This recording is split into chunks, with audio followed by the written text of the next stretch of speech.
This is the final match. No, I think they've both got their anchors ready to go. They've both got Tim and Uma, who haven't played yet. Oh, yeah. So it should be, it is 1-all at the moment, I think. Yeah. I just go back to main. I think it's something wrong with his shoulder button. Looks like it. I think one of the shoulder buttons is stuck.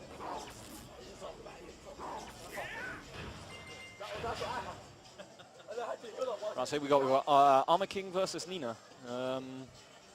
Should be a pretty interesting match. We've got like a very different kind of styles of play. Armor King is very much a kind of solid, all-around, decent character. Yeah, with like good whiff punishment. But he's not really spectacular at anything, but good at almost everything. And Nina's just a very kind of pokey, hard to get in on character. So I think just keep space and just wait for a whiff. Yeah. Shoulder barge. I think because it's so hard to get in on Nina, I think Ice is going to have to capitalize on his damage more than he is, and that's kind of exactly what I meant there. He had whatever launcher he wanted there, and just didn't take it. And it looks like, Chris drops his while standing one combos. They are quite difficult with Nina, and runs up down for one, and that's round one fairly quickly to Chris. Ice starts out with a sweep and whiff punishes the move with the He's using that sweep a lot. Yeah. You can die that second hit. Yeah, down 4-1. Like, it's quite a dangerous tactic to use. I mean, if you're high level, you can use it because you can hit confirm, you can counter hit confirm the second hit. But if you're not and you just do the second hit anyway, it gets you launched. So that's a giant swing, which does get tech rolled. Yeah. If you tech roll giant swing, you reduce the damage by half. Or I think slightly less than half. But, he doesn't go for the... If he'd done the other one, the yeah, if he'd done both punches 2 instead of both punches 4, he would have won. And Chris just starts off with a launch punishable launcher. Just back on 1 and 4. I didn't even see it. So yeah, and looks like Chris is, Ice is definitely struggling to get in on him. And he hasn't been capitalizing on his damage when he has got it. It's like Chris is feeling very comfortable. He does maybe a chance for Ice to try and bring it back with some of those Armor King mix-ups. He gets but it doesn't look like it. All he needs is one more low, and that's it. Right, so it's the anchor of... I don't think it is actually 2-2. I think it's 2-1. Yeah, 2-1 now. So I don't think that's correct. But yeah, here comes the anchor for Sons of Luna. Tim has really improved his play. Yeah, I think definitely it's been another week where everyone's been really impressed with Tim and how he's been playing. I think I had a very close match with him in pools actually. I came down to the wire. Yeah, he was telling me it was rage or something like that. Yeah, it was. It was quite a lot of rage. Like, it was an entire rage comeback, but here we go.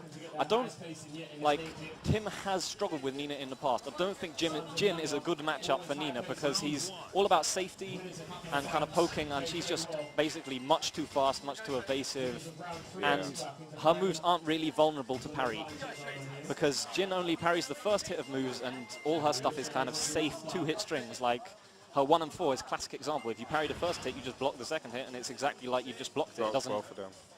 It doesn't make any difference to it. So, I think Jin in general is not. I think probably Nina and maybe Steve would be his hardest matchup. So we'll see if Tim can overcome this kind of. I've seen him do well against Steve. Yeah, I think he's good against Steve because he's very patient. But I think Nina has. She has more lows, so you have to attack sometimes, kind of type thing. Here we go.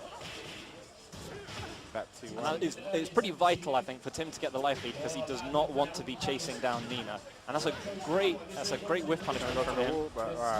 And Chris scouts the stance for sweep, and he's going to try and take Tim to the wall, and he does, but he's slightly closer than he thought. Down back 3, and now down 4-1, and that move is also duckable on that while standing 4-3. That is the one thing about Chris's playstyle. He does tend to play a bit risky using stuff which can be countered, and down forward 1 takes it. I don't think that many people know the Nina strings. I've noticed that. I don't know the Nina strings. So Chris is 2 rounds away from being able to take 3rd place for the Demolition Boys. Sweep again. And that's yeah, that down 2 is Nina's, I think, best guaranteed damage after that sweep, because very nice 12-frame punish from Tim, but he walks into the freakily large hitbox of up forward 1, and That just whiffed the kick there. yeah, and he's got rage, but he's going to have to come back, and 1 round away from Demolition Boys taking 3rd place. Nice. And Tim has to be has to make sure, and very nice. But no, Wow, and Tim broke the stun, but then ate the down 4-2 anyway. I'm not sure exactly what happened there. I think he charged, it looked like. Yeah. But anyway, he's in quite big trouble here, but he's going to do this against the wall. Nice. very nice throw escape. He's not dead yet. He's in rage now, though. Well, nice. Very nice throw break. That could kill her. I think it Yeah, will. this is death. Nice. Very nice. Nose to the, like, Nina does have a mid hit of that string, but it's punishable on block. So how much? 14, I believe. It's the her knee into just frame. But Tim tries to close it, and yeah, that does have very big recovery if you would punish it, and that's Jin's both punches, again not punished, but oh, this is going to be, Tim totally fluffs his combo. No bound. And this is, you can tell there's a lot of nerves between these two. And that's launch punishable as well, that's back 1. Someone's shout out, see. Don't see her again. Oh, and Chris lucky. takes it. So that's 3-1 to Demolition Boys. And I think I'm probably going to be up next. So Are you going to play first? You going up first? I think so, why not? Oh, good luck. Thank you, man. I want to play some casuals after again. All right, cool.